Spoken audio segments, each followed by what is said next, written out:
Welcome, Erica, to Echo. Thank you so much for being here. Would you like to Capucine, I'm present so yourself? excited to be here. Thank you for having me.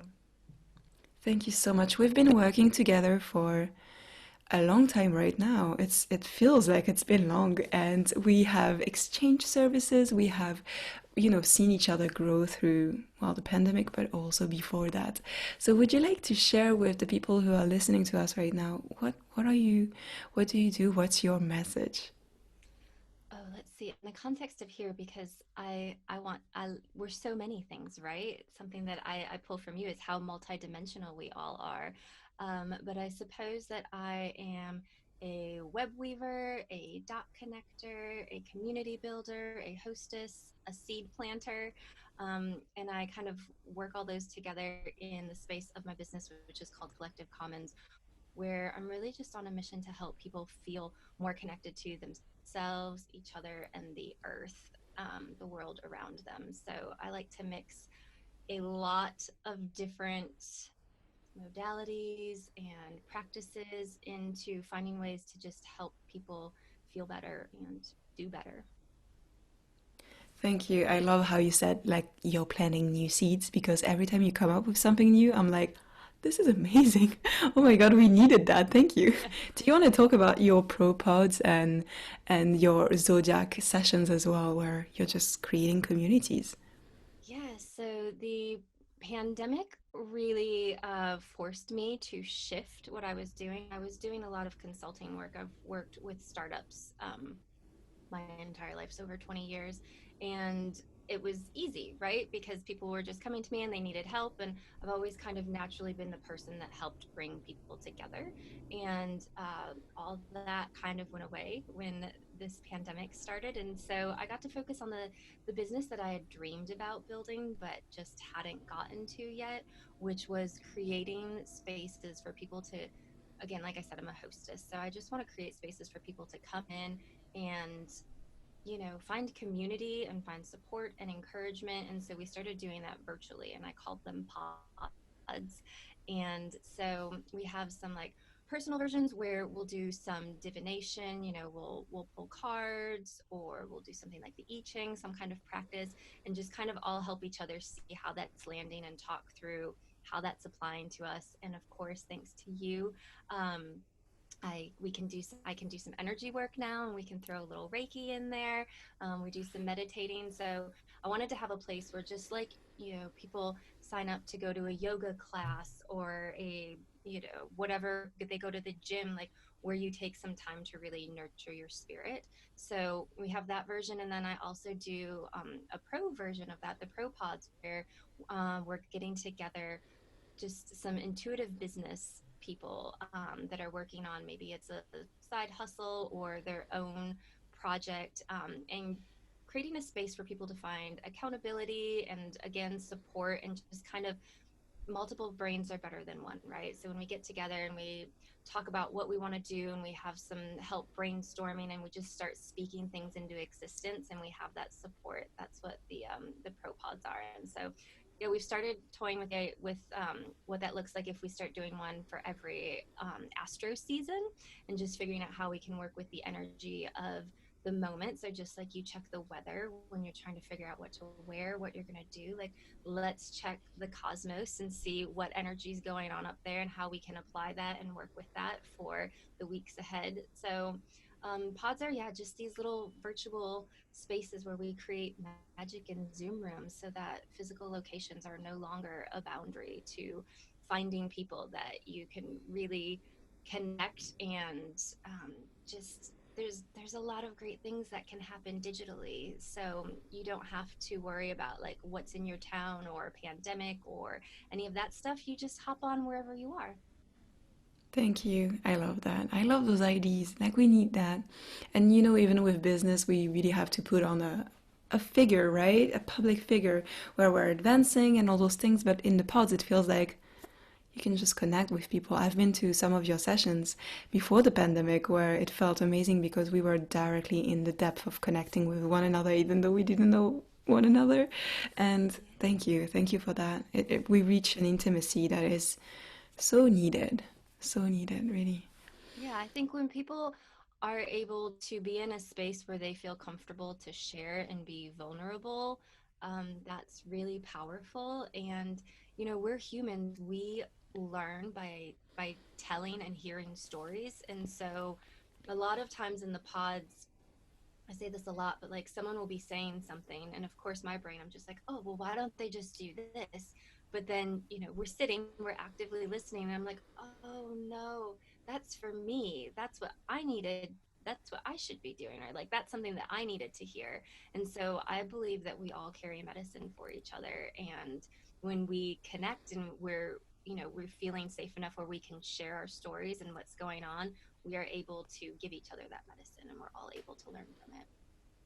Thank you. Do you feel like the interactions that we have in like virtual rooms is different than just being next to someone? Because you just said like you could yourself.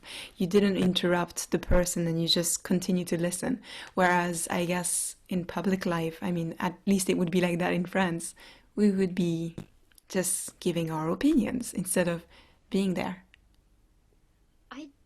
I think there's something wonderful about in-person sessions like that, and I can't wait to move these pods into real life settings at some point. But there is something special about the digital connection and the Zoom, because there's that little bit of delay, like we're always just kind of waiting, or you have to unmute yourself. And I think that's a good reminder for us to listen and to give people a moment to finish their thoughts, because that's a widespread thing where people, we often, you hear something and you get excited and you want to butt in. And we need to, well, I believe that if we all listened a little bit more, if we were all, you know maybe I was reading a book to my daughter last night, and the guy was talking about, you have two ears and one mouth because you're supposed to be listening more than you're speaking. And so I think that we can do that in a digital space, and it just gives us that, even if it's just like a millisecond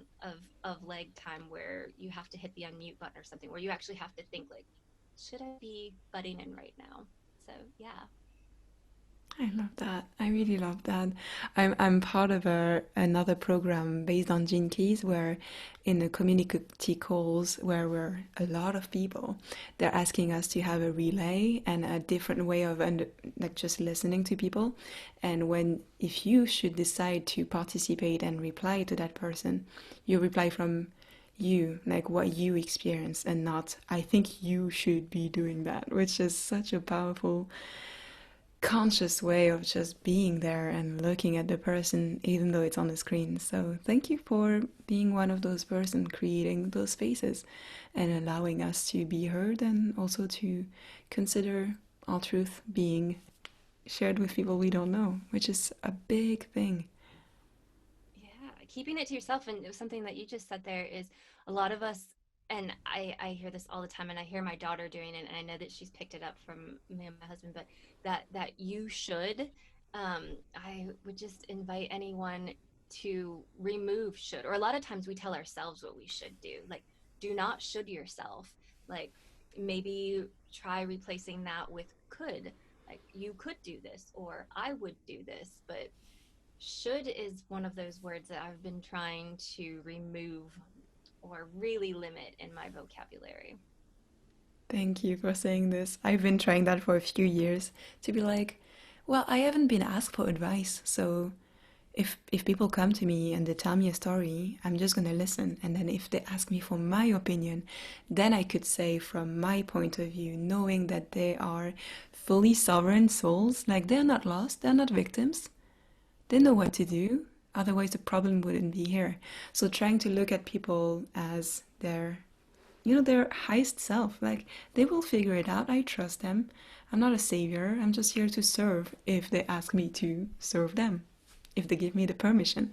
Otherwise, advice feels like, ugh, sticky. Yeah, absolutely. And so I'm a certified holistic coach, and that's one thing that I really learned in my coaching that not all of my clients fully understand yet, but that coaching is not about giving people advice. Even though they think they might be coming to you, then that coaching is all about, people have their own answers, right? Like we all know ourselves better than anybody else. And so it's really creating the container and the space for people to figure that out on their own, and listening and not thinking about how you're going to butt in or what your opinions are, but just kind of guiding them to unearthing their own discoveries. And I love that in your work, that you do that, how you guide people. And I think that's what a good coach does. And so I especially during this time, I've heard a lot of people talking about, they're getting into therapy, or it's hard to find a therapist because this is a collectively challenging time. And I think therapy is wonderful and absolutely important for people that need it. But I also encourage people to, like, don't give your power to someone else, fixing you. Like, you have your own answers. Like, find ways, or maybe people or practices that can help you, like, trust your own intuition and dig into yourself. Thank you. That works also with the Akashic Records. I see a lot of people every day just telling me, like, okay, the Akashic Records told me to do this and this and this. And I'm like, okay, but technically you could be doing everything in the world. Do you want to do it? Yeah. Like, is it coming from a desire, or is it just like listening to mother and father in the shape of something else that just tells you, do this, do that? So that's also a lesson I had to learn, because they could be giving me advice on every kind of thing to create, but I decide what's important, what I would be excited to do every day, instead of, oh, it's a chore, I have to do it. So yeah. Yeah. Yeah, I think everyone has their own space where they're going to find their balance, and that's probably the most challenging part of how we get there. But it yeah, we're so used to being told what to do, right? Our society kind of indoctrinates us to, you go to school, you listen to what your teachers say, you have to listen to what your parents say, and we're not often taught to listen to ourselves. And so there's some unlearning and a whole lot of exploration and discovery that can be done there once you realize how powerful that can be, how powerful you are in yourself.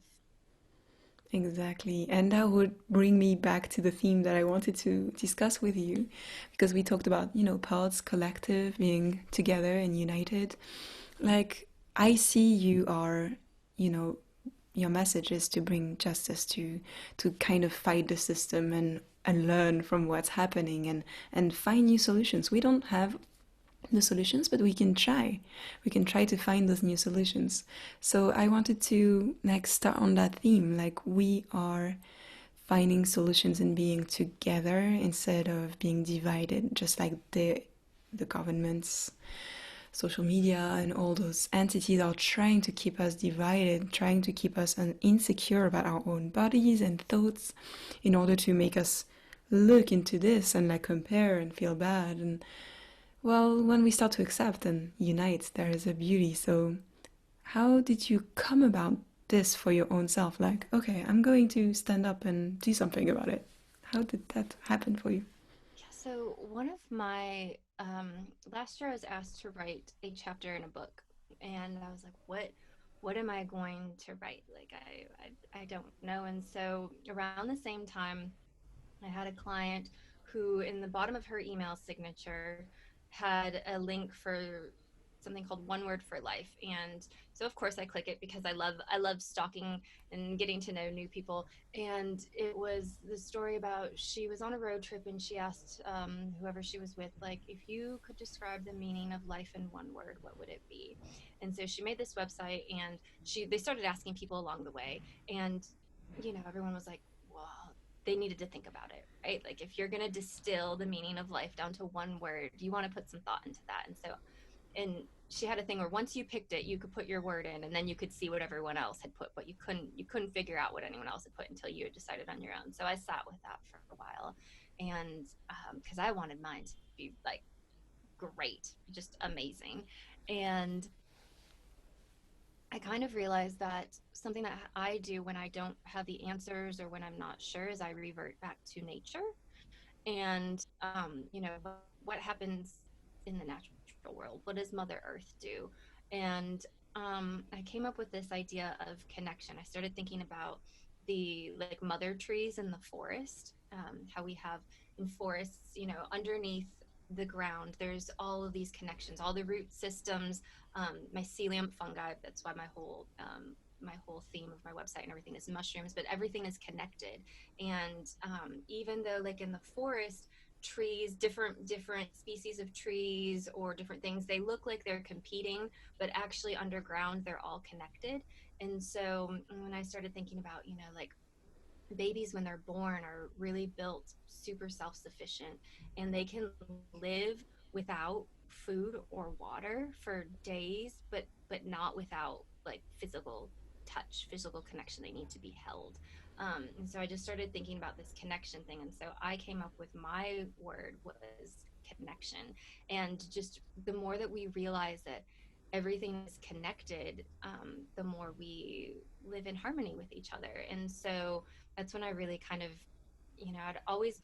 I'd spent the past few years getting very much into sustainability and being a better steward of the earth, and trying to open up communication, and just being, more authentic. And this theme of connection just seemed to play along the whole like scheme of everything I was working with. And so I kind of went with that. And then this year, with everything that's been happening with the pandemic, with social, disparities, and Black Lives Matter, and immigration, or, living in America, it's pretty polarized here.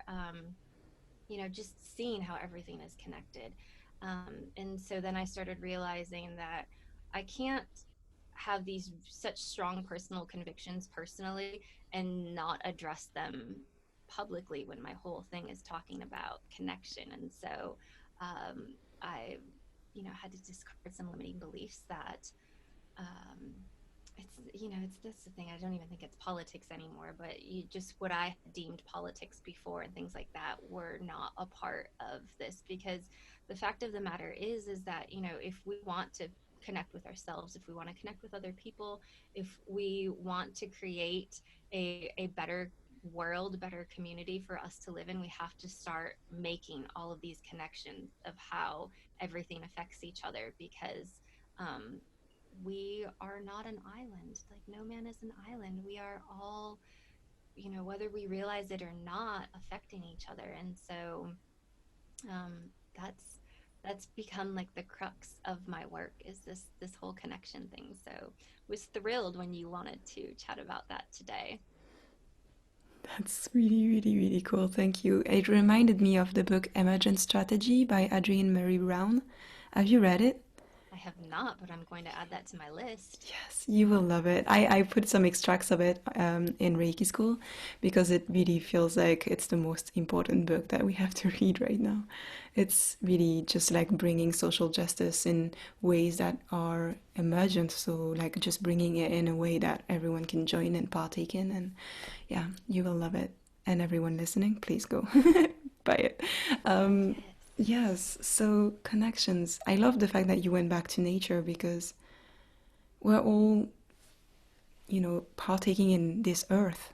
Like you did the Earth Star Chakra retreat where it was all about like whether you're in the atmosphere or underground, you are still within Earth. Like the atmosphere is a part of the planet. It's not just the surface. It's you are within a womb. So we are really like citizens of her. We are really like children of Earth, and we have to take care of that. We have to change our ways. And what I wanted to bring this about is that they're guilting us. They're guilting our consumption and our every move into, making us feel blamed and ashamed of what we do in daily life when they didn't bring us solutions. And they are the governments I'm talking about.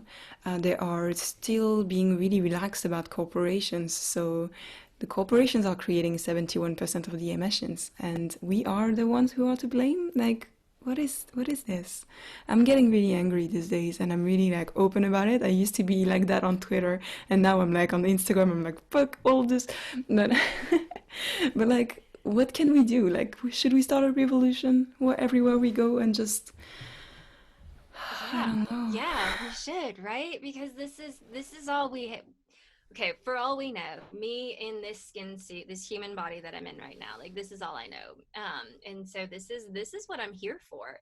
Um And so I think, yeah, like what you're talking about, it plays into, we are being fed a lot of fear, because fear is an easy way to control people, right? When people are scared and they're in that fight or flight mode, they don't think logically. They just think about surviving. And unfortunately, you would think by now, like, humanity has gone through so much, and to get to 2020 when we're all just living in fear of getting sick or not having enough money to eat, or climate change is causing fires and hurricanes, and we are constantly being fed these fear-based tactics. And so something that you've covered in your retreats, Capucine, is the opposite of fear is love. And so really, I think one thing that I've been focusing on is trying to,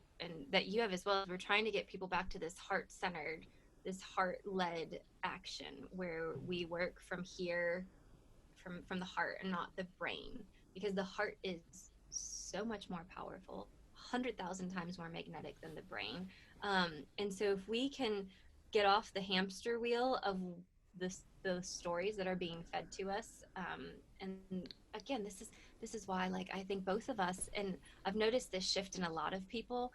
A few months ago, it's kind of like everyone started to say, fuck it. Like, we actually do need to say that capitalism sucks and patriarchy is bullshit and stuff like that, because that's the only way we're gonna like move forward, is when we start dismantling, questioning, and deciding that we're not going to kind of play into that system. And so I think that um you know I would say that maybe in the past, things that we've done were maybe more spiritually minded, but now I feel like it's really important to kind of have that activist tie in as well, because again, it's all connected, and we are, you know whether we like it or not, we are governed by these systems that we live under. And so if we want to change them, and if we're not happy with what's going on, like, we have to take action. We can't just keep sitting around thinking that somebody else is going to do it, because the fact of the matter is there is a lot more regular people than there are Correct. leaders. And Yeah. yeah. And they're not above us. They're just humans. They're like 37, 45, Yeah. 58. Like, it doesn't change anything. They're just humans with one liver, two lungs, and that's that. So, yeah, those IDs really got deconstructed for me. They're not the powerful, they're just elected for now. They've been there for like 2 years, and that's it. Yeah. And Who are and they to? like you're saying about the corporations, unfortunately, because we live in a capitalist world, those corporations have a lot of money, and so they're able to control those people, and kind of sway them to their will. And so we have to, I think it's up to us, like all of us, to look at how are we feeding into that system. Are we, you know, like, Amazon is one of the shittiest companies in the world, but everyone still orders from Amazon. It's like we have to start taking some responsibility, I think, for making the change, and saving ourselves, and stuff like that. And that's just one example, but there's there are countless different ways throughout the day when all of these small actions that we have the opportunity to take over and over again, they add up. And so when we start critically thinking about them, I think, um, I believe that we can change things. Yeah, but I also believe it has to come through just passing laws on all those corporations and just changing things, because I think even if all of us humans were ready to do the composting, the recycling, and everything, it's only going to change those 30% that we're in charge of, and not the 71% of they're creating new cars with those fossil fuels and like fracking and all those things. Like, we're still going to change that little part that we're responsible of, and not the rest. Yeah, but And if we that's if we where, stop, yeah, I don't know how to say that, but if we stop buying from those corporations, and if we stop feeding into this, and I'm not saying this to everyone, this is a generalization, but if we stop feeding into that kind of consumerism mindset that we need more, or we need to replace things, and if we slowly started adopting a little bit more, you know just sustainability mindset, where we don't have to support those corporations. If you know for a fact that someone is, or one corporation is not responsible in their manufacturing or in what they're doing, like, you have the choice. You are able to vote with your dollars, and that's a little bit longer of, that's a long strategy, but also obviously, the government and our policy leaders and everything aren't taking it as seriously as you might want. So we have to, I think we just have to keep doing all the little things, even though they feel minuscule. They do add up, and there's 7 billion people on the earth. So if everyone were to, even if a fraction of those people were to start kind of making changes and saying, like, I'm not buying into that anymore, I don't need, um, you know a new car every 4 years, or I don't need XYZ. Think about what do we really need? I think we've delineated our needs from wants, and they've gotten a little skewed. I think we think we need a lot more than we do. Yes, you're right. And what I see is that some of us are still resolving the trauma of the wars and the lack, and all of our ancestors didn't have enough food, didn't have enough money. So I think this is like those generations where we're just going wild with the dollars, with the money that we have in our pockets, and we're feeding into those shadows, those fears, those traumas. So there's also that part to take into account, and it's difficult, but I would really love for this all those plays of fears, shame, and guilt to just go away and offer solutions. Yesterday, we were announced in France that they're making it stricter for us to live through that COVID, and they called it a global punishing, like we are punishing you. And I was like, that's quite Hmm. interesting for a government that sucked for 2 months and killed a lot of people because we didn't have masks, we didn't have anything. And now that we've been spending months under our mask, washing our hands and doing everything we need to do, you're punishing us? Like, I was like, oh, you're using that word, little minister who's been in power for like less than 2 months? Who do you think you are to deny us our sovereignty and to think that we are to blame? No, we're facing a crisis. It's difficult every day to survive this. I got really, really pissed because I think power just makes us different. And I think those people just lose it and consider themselves on top of something. So that's also something I wanted to address. But, that's the French in me. No, do it. And you're totally entitled to feel that way. Like, feel those feelings. I think, you know, coming from America it's definitely different here, where no one's enforcing, especially where I live, our governor, because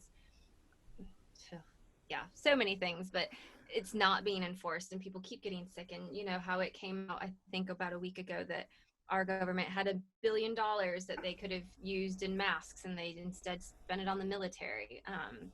Like, we're not taking care of people, and unfortunately there's a lot of people here that there's this fine line, right, between, I think, self sovereignty in the fact that we are all autonomous beings, but then, especially in America, we have this thing where I think that gets very clouded by ego. And I see, at least in my community, a lot of people that are like, well, I don't have to listen to these rules, or I don't have to do that because, I don't want to, and I'm allowed to do whatever I want to do. And they're not thinking about the well-being of everybody. They're just thinking about themselves. And so we're just getting to a place in time, in this moment, where I feel like things are becoming so polarized and, like, so fragmented, and like all of these different, I just feel like humanity is kind of like getting stretched in all of these different directions, um with so many things, that it's really, I'm going to say, interesting to see what's happening. And I'm curious to see what unfolds over the next couple months, because I do feel like things are coming to this tipping point. I have seen this within the spiritual community even. people like reacting from their ego. I was like, are you kidding me? You're selling services where you're healing others, but you don't want to wear a mask and protect the others in the streets. Like, this is mad. But yeah, I think it's very interesting how we are basically one human family, like wherever we come from. I really truly, and I think that might be the connection to spirit, but I really understand us as all like a family. I really see it as we're really that species, you know, compared to like other star seeds. If we want to go into that, like there's Andromedans, Sirians, humans. Like we are here, we are one family. Like how dare you think you are above anyone or anything? Like I don't know, I don't understand it anymore. But we cannot advance on our own. In the beginning, when you mentioned your pods, I had this quote in my head where it's like, you can go faster on your own, but you can go further when you're in like in communities. And that's like we need to go further right now because we are at that tipping point, so we need one another. Yes, yeah, that's why I do the pods, because as someone who was terrified of speaking in groups for the longest time, and especially being vulnerable, I mean, I grew up in a family where my parents openly, I mean, I remember my parents openly told my husband, probably one of the first times I brought him home when we were dating, they're like, we don't talk about feelings, we don't do feelings here. And so to to kind of be brought up in that environment, and then to put myself in situations where it was like, okay, now we're all going to get in a circle and talk, that was so scary to me. But the transformation and the growth and the healing that happened when, it's just the energy of everyone comes together is so much more powerful. Like I think that we can supercharge each other when we get into these communities, and just like you're saying, we can go further, because sometimes it's hard, right? When we're on our own, and our egos and our shadows and our doubt and everything, they can kind of knock us off track. But when you have the support of others with you to, you know, lift you up or just kind of reassure you, I just think that's incredibly powerful. And there are these sayings, we're stronger when we're together, because it's true. It's true. We're social animals. We're meant to, just like you said, babies need to be held and touched. It's the same. We need to be able to share something with someone. Otherwise, what's the point of enjoying that ice cream if you cannot tell someone it's the best ice cream in the world? Yeah. Yeah, I love that. Thank you so much for sharing. Um, is there any other theme you'd like to talk about, or maybe something to add to this?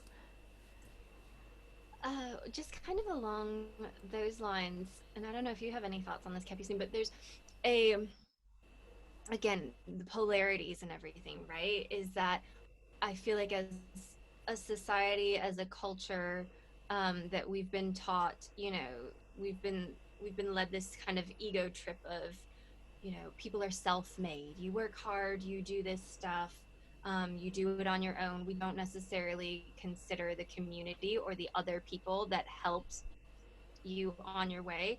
And so we get this ego trip, but at the same time there's also this this message of, not being too selfish. And so I just see a lot of times with people that I work with, people that feel like they can't take time for themselves because they have to keep working, they have to keep grinding, they have to keep giving their time and energy to other people. And so I just think there's this interesting polarity there of, we're taught to keep going, going, going. You make yourself whatever else, but also like don't necessarily, we just have this, I don't know, this guilt. I feel a lot of people have guilt of taking time for themselves to sit down for an hour and like take a bath or meditate or something like that. Like that's, I talk to so many people and they tend to put that at the bottom of their list. And so I think that, and that's the thing that we need, right? Like we need to be in touch with ourselves to best serve other people, but there's this weird duality there. There's always going to be duality, I think, but I really enjoy this. And this, just like last week when we did the causal chakra, right? There's that thing and then the opposite, and we have to go in the middle. Like you cannot just be on your own, you cannot just be with people all the time. You have to find that moment, and I think the harmony will always be playing. You will always readjust and try again and just like balance it out because that's how the world works. And it's, yeah, it's always like a cycle, a connection between your shadow and your highest self. And then where are you? Well, you're on planet Earth, so let's be human in the middle. But yeah, thank you for sharing this because I've also brought myself to do a lot for others, and I've learned how to take a few steps and reconfigure my offerings as someone who is, you know, a multidimensional guide, as a, you know, as a practitioner, to also just like do me. Otherwise, I can't advance further. I just need that, and I keep cutting. Right? It's really strange. I keep hearing like, tick, tick, tick, tick, tick, tick. It No? sounds okay on my end. Okay, good, perfect. I keep hearing like, okay, maybe an alien wants to come in. Ooh, you can speak now, friend. Yes, but I would love to like make a parallel with gene keys, for example, where or even human design. We're all made to be either personal or transpersonal. We're either towards others first or ourselves, and it's okay. There is no rule. There's not one way, and I think we still speak with the word should, and like a lot of holistic coaches or spiritualists speak in words of should and what's morally right. But there's not one template. We're all different. We all have different incarnations, different plans. So find your own. Like, how do you feel when you do something? Do you feel okay? Do you feel like you're over giving or overdoing or not enough, outpassing everything? Like, what are you? How can you keep yourself accountable? When we talked a lot before, we talked about something that I talked about with Gary on our interview together. It's that spirituality is morality. It's just like we have to be moral with ourselves, with others, with society. Like, yeah, I'm gonna wear a mask and take care of others, even though it's not really what I enjoy because I can't breathe. It's like it's moral. What is immoral to you? What is moral to you? Let's have those values and let's respect them so you can have a peace of mind, which feels like a meditation, and you can go further, right? Yeah, yeah, definitely. I love that. And I think, like you're saying, we are all wired differently. I think that's something that people tend to forget a lot is that not everyone's brain ticks the way that yours does, right? So often we get stuck in our own head and we just assume that everyone thinks this way or everyone must feel this way or do things this way. And that's so not the case. Like we're all different. And, I think that I'm hoping there's some universal moral truths.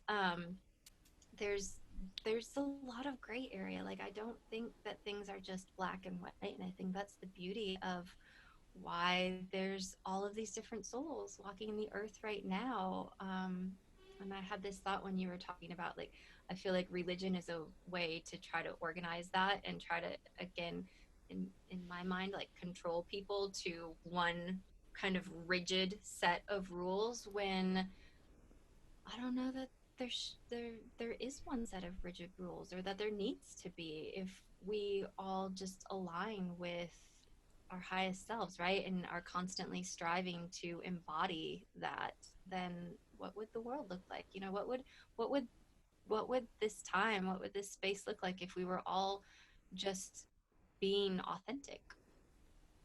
Exactly. Exactly. Thank you so much for saying this. When you said black and white and with the gray, I felt that I could bring about the idea of iridescence. Because iridescence is like this inside of mother of pearl, for example, like when you shift, you see different colors. So you need to shift your perspectives in order to see that same thing in a different way. We're all different, and everyone's going to understand it, like understand us as different things. So, can you shift? Can you try to see me above your projections, above what your trauma is, and just do that? And same for yourself to yourself, right?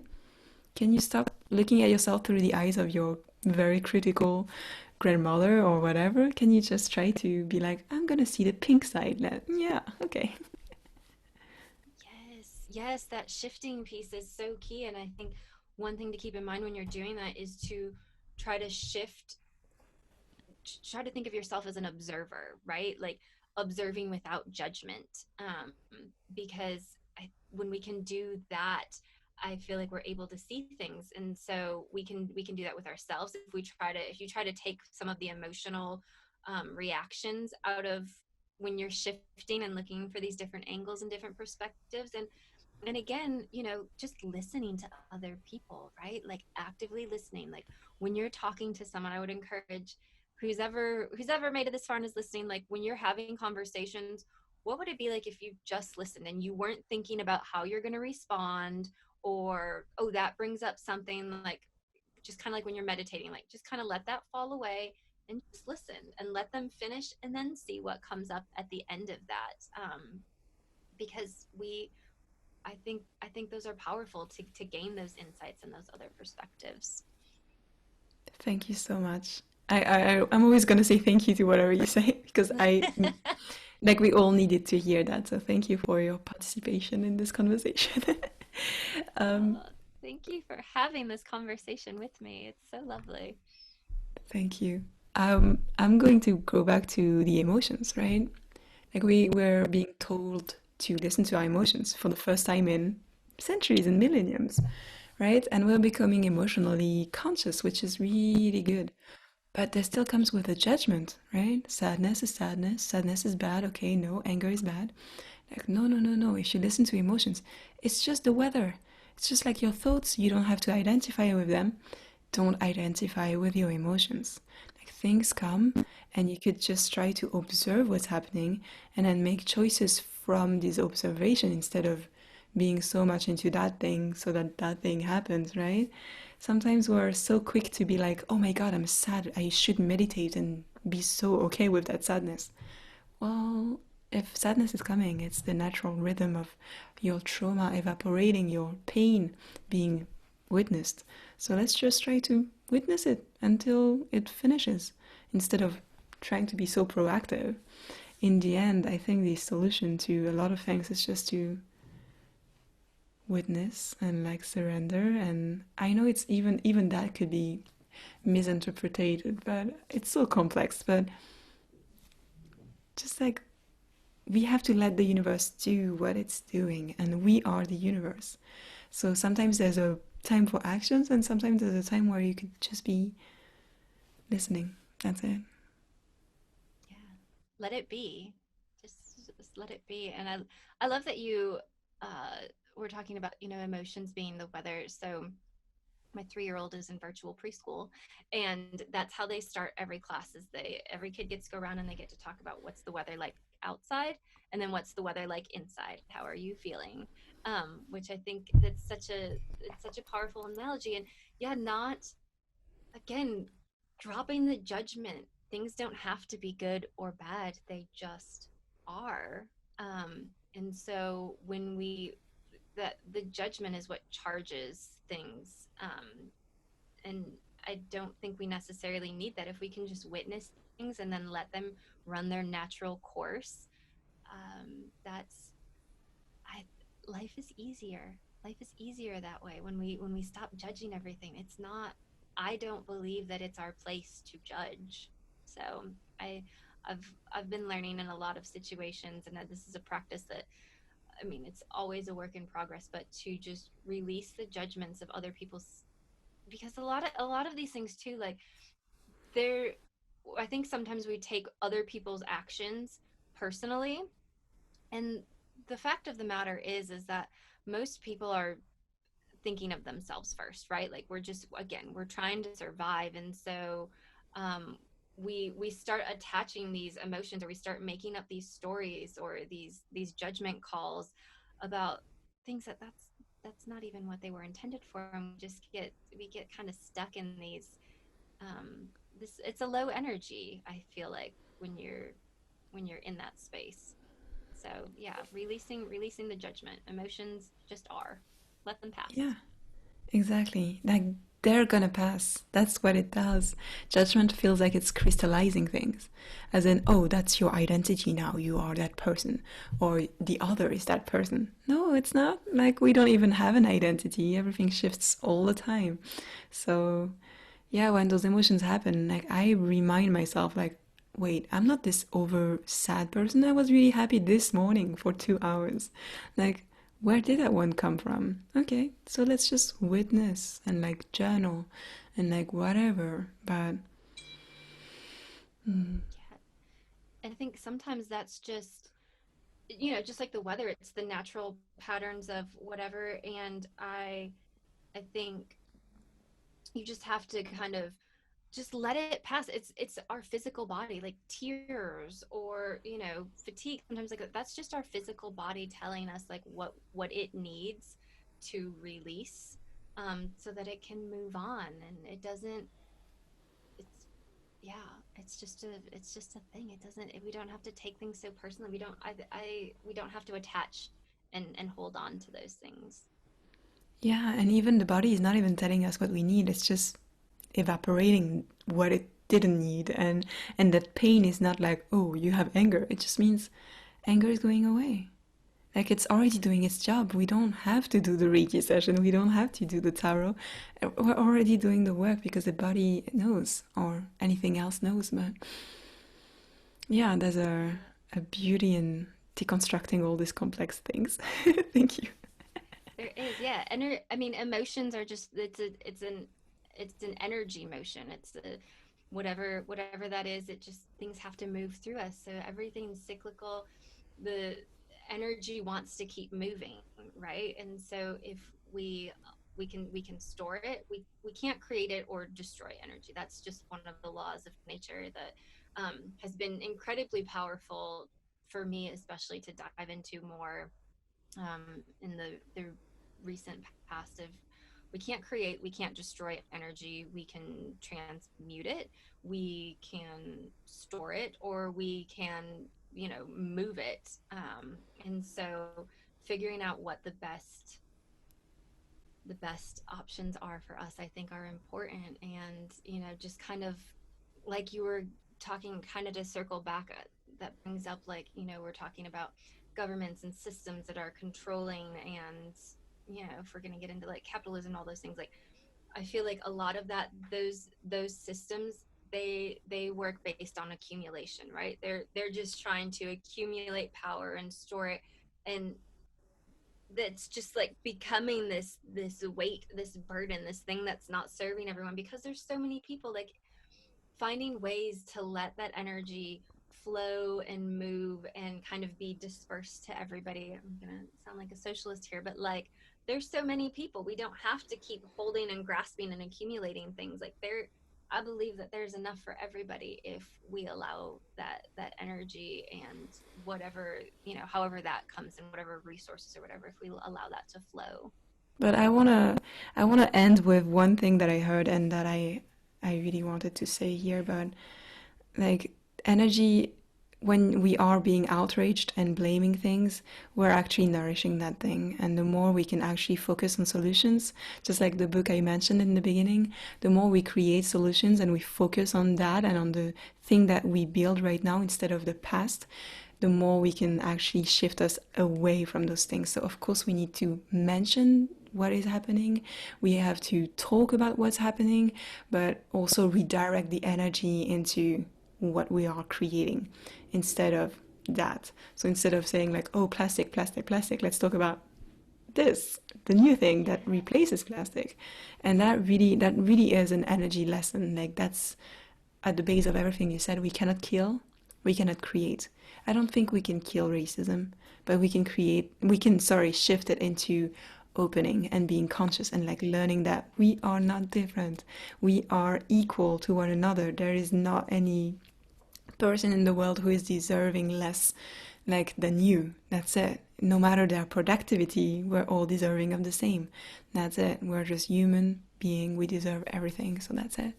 So focusing on those solutions. I don't know if it helps anyone listening, but it helps when you have a structure in the non-structured chaos that we live in right now.